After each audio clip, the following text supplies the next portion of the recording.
প্রিয় সুধী, আসসালামু আলাইকুম। আমি ডাক্তার মোহাম্মদ আব্দুল মান্নান, সিনিয়র প্রভাষক, Manikganj homeopathic medical college, senior consultant, homeopathic foundation hospital, Kazipara, Mirpur, Dhaka. আজকে আপনাদের সাথে একটি গুরুত্বপূর্ণ বিষয় নিয়ে কথা বলতে যাচ্ছি। বিষয়টি হচ্ছে মোলাস্কাম কন্টাজিওসাম।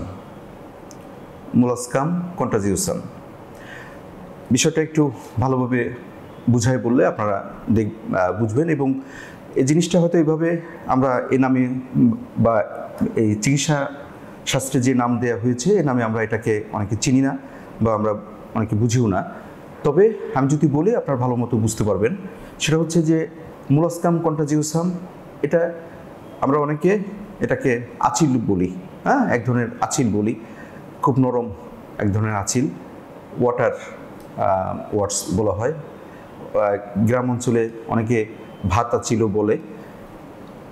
কিন্তু এটা মূলত এক ধরনের ভাইরাল ইনফেকশন, এক ধরনের ভাইরাস দিয়ে, পক্স ভাইরাস দিয়ে এটা সৃষ্টি হয়।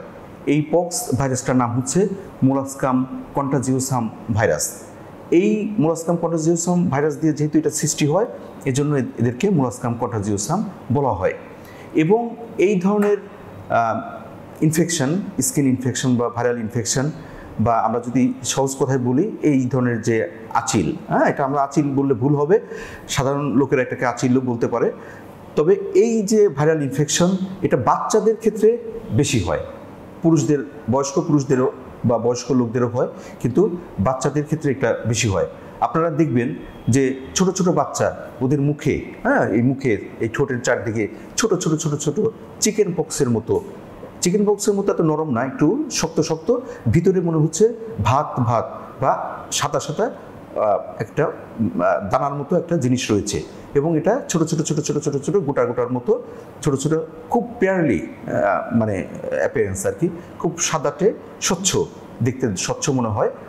এবং এই জিনিসটা ছোট ছোট বাচ্চাদের মুখে হয়ে থাকে, তাদের এই বুকে হয়ে থাকে, পেটে হয়ে থাকে, এই পিছনে হয়ে থাকে, পায়ে হয়ে থাকে, মূলত সারা শরীরেই হয়। তবে এই মুখ বা উপরের অংশতে অনেক বেশি হয়। অনেকে এটা চেনে না, ওরা বলে যে আচিল হয়েছে, কিন্তু এটা এক ধরনের ভাইরাল ইনফেকশন। এখন এই যে মোলাস্কাম কন্টাজিওসাম বা এই ধরনের যে আমাদের স্কিন যে সমস্যা বা স্কিনের যে ইনফেকশন বা ওয়াটারি যে ওয়ার্ডস বা আচিল, এটা যদি কি কারণে হয়, এর মূল কারণটা হচ্ছে যে মোলাস্কাম কন্টাজিওসাম ভাইরাস বা একটা পক্স ভাইরাস। এগুলো দেখতে অনেকটা চিকেন পক্সের মতো মনে হয় বলে, বা এই পক্স ভাইরাস দিয়ে সৃষ্টি হয় বলে, এগুলো মূলত আসলে পক্স ভাইরাস দিয়ে এগুলো সৃষ্টি, দেখতেও অনেকটা চিকেন পক্সের মতো। এখন এটা কিভাবে ছড়ায়, এটা তো বললাম ভাইরাস দিয়ে। তারপরে অন্যান্য আর কি কি কারণ, বা একজনের থেকে আরেকজনে কিভাবে ছড়ায়, এটা খুব ডাইরেক্ট মানে কন্টামিনেশনও এটা ছড়াতে পারে, বা ইনডাইরেক্টলি ওটা ছড়াতে পারে। ডাইরেক্ট কি, সেক্সুয়াল ইন্টারকোর্সের মাধ্যমে কিন্তু এটা বয়স্ক লোকদের মধ্যে এটা ছড়াতে পারে।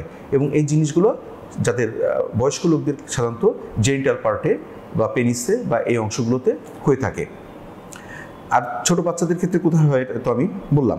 আর অন্যান্য কীভাবে এটা হতে পারে, এটা হতে পারে স্কিনের মাধ্যমে, ডাইরেক্ট স্কিনের একটা কন্ট্যাক্টের মাধ্যমে এটা হতে পারে। আপনার ব্যবহৃত, আপনি ইউজড করা জিনিসপত্র অন্য কেউ ইউজ করলে, বা আপনি অন্য ব্যবহৃত জিনিসপত্র, তোয়ালে বা কাপড় চোপড় যদি আপনি ইউজ করেন, সেগুলো থেকেও কিন্তু এগুলো ছড়াতে পারে। তারপরে এই যে সুইমিং পুলে আমরা গোসল দিই, এক্ষেত্রেও কিন্তু বাচ্চাদের বা অন্যদের কিন্তু এই ধরনের চিকেন পক্স হতে পারে। বাচ্চারা স্কুলে যায় যে একটা গ্যাদারিং বা অনেক বাচ্চাদের সাথে মিশে, এখান থেকে তারা একজনের হাত ধরে, একজন আরেকজনকে স্পর্শ করে, এভাবে কিন্তু একটা বাচ্চার থেকে একটা বাচ্চার মধ্যে ছড়িয়ে যেতে পারে। তারপরে এগুলো এইভাবে মূলত এগুলো সাধারণত ছড়ায়। এখন এরকম অনেক সময় হয়, একটা ছোট বাচ্চা, তার কিন্তু জেনিটাল পার্টে এটা হতে পারে। তখন এটা বুঝতে হবে সে সেক্সুয়াল অ্যাবিউজ হয়েছে। সেক্সুয়াল অ্যাবিউজ হওয়ার কারণে কিন্তু তার জেনিটাল পার্টে হয়েছে। অর্থাৎ বয়স্ক লোক ছাড়া সাধারণত জেনিটাল পার্টে এ ধরনের মোলাস্কাম কন্টাজিওসাম হবে না। এগুলো হচ্ছে মূল কারণ। এখন লক্ষণ যদি বলি, এটা তো আমি বললাম যে এটা ছোট ছোট ছোট ছোট আচিলের মতোই দেখতে, খুব ফ্লেশি, নরম প্রকৃতির, চিকেন পক্সের মতো মনে হয়, কিন্তু চিকেন পক্সের মতো এত নরম না, একটু শক্ত শক্ত, ভিতরে একটা দানা বা একটা সাদা একটা পদার্থের মতো থাকে। এগুলো সাধারণত মুখে বেশি হয়, পেটে হয়, বুকে হয়, পিছনে হয়, হাতে হয়, সব জায়গায় মূলত এগুলো হয়ে থাকে। এগুলো দেখতে স্বচ্ছ মনে হয়, কখনো এগুলো দেখতে একটু লালচে ধরনের হতে পারে বা স্কিনের যে কালার সে কালারেরও হতে পারে, তবে এটা সাধারণত 7-8টি ধরনের হয়ে থাকে। এগুলো খুব ব্যথা ট্যাথা করে না, চুলকাতে পারে, অনেক সময় এগুলো ফেটে যায়, রক্তপাত হতে পারে, এরকম আর কি। এখন জটিলতা, মানে এর থেকে কী জটিলতা হতে পারে? এর থেকে মূলত যে জটিলতাটা হয় সেটা হচ্ছে ইম্পিটিগো নামক একটা স্কিন ইনফেকশন হতে পারে, কনজাংটিভাইটিস হতে পারে, চোখের সমস্যা হতে পারে। বাচ্চাদের যখন এই মুখে বা শরীরের বিভিন্ন জায়গায় এগুলো থাকে তখন দেখতে খারাপ লাগে বা বাচ্চারা খুব অস্বস্তি ফিল করে, বাচ্চাদের চুলকায়, ওরা হাত দিয়ে নখ দিয়ে এগুলো ইনফেকশন সৃষ্টি হয়। এগুলো দেখা যায় পরবর্তীতে অন্য ধরনের একটা ইনফেকশনের সৃষ্টি হয়। আর মূলত একটা হ্যাজার্ড অবস্থা, বাচ্চাদের ক্ষেত্রে এটা খুবই একটা ডিসকমফোর্ট অবস্থা।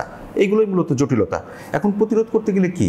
ব্যক্তিগত যে স্বাস্থ্যবিধি এটা মেনে চলতে হবে, আমাদের হাত ভালোভাবে পরিষ্কার করতে হবে, অন্যের ব্যবহৃত ইউজড জিনিসপত্র এগুলো ব্যবহার করা যাবে না।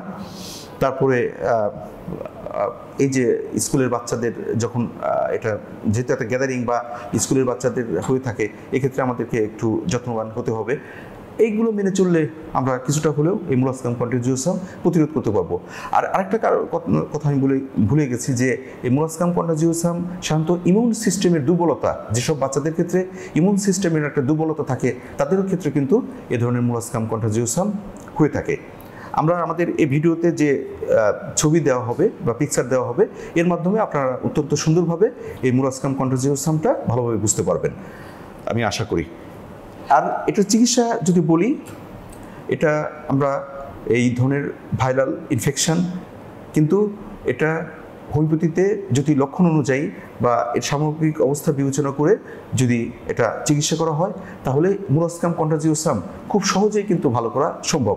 কিন্তু একটা সমস্যা হচ্ছে, অনেকেই এই ব্যাপারটা, অনেক বাবা মাও কিন্তু ব্যাপারটাকে ভালো মতো বুঝতে পারে না। তারা দেখা যায় দীর্ঘদিন ফেলে রাখে বা এভাবে থাকে। কিন্তু এটা যদি খুব মানে আমাদের কাছে হোমিওপ্যাথিক চিকিৎসা করানো হয়, তাহলে এগুলো মানে খুব দ্রুত এগুলোকে খুব দ্রুত এবং অল্প সময়ের মধ্যেই খুব ভালোভাবে এগুলোর চিকিৎসা করা সম্ভব। এবং এই যে বাচ্চাদের একটা অস্বস্তি, এটা থেকে তাদেরকে মুক্তি দেওয়া সম্ভব। এবং বড়দের ক্ষেত্রে যদি এটা হয়, তাহলে তাদেরকেও কিন্তু এ ধরনের চিকিৎসা খুব দ্রুত করা উচিত। কারণ যেহেতু এটা জেনিটাল পার্টসে হয় এবং এটা একজন পুরুষের থাকলে তার ওয়াইফের মধ্যেও কিন্তু এটা ছড়িয়ে পড়বে বা অন্যদের ক্ষেত্রেও এটা সংক্রমিত হওয়ার সম্ভাবনা রয়েছে।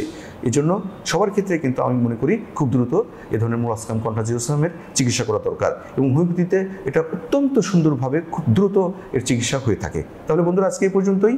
আপনারা ভালো থাকুন, সুন্দর থাকুন। আল্লাহ হাফেজ।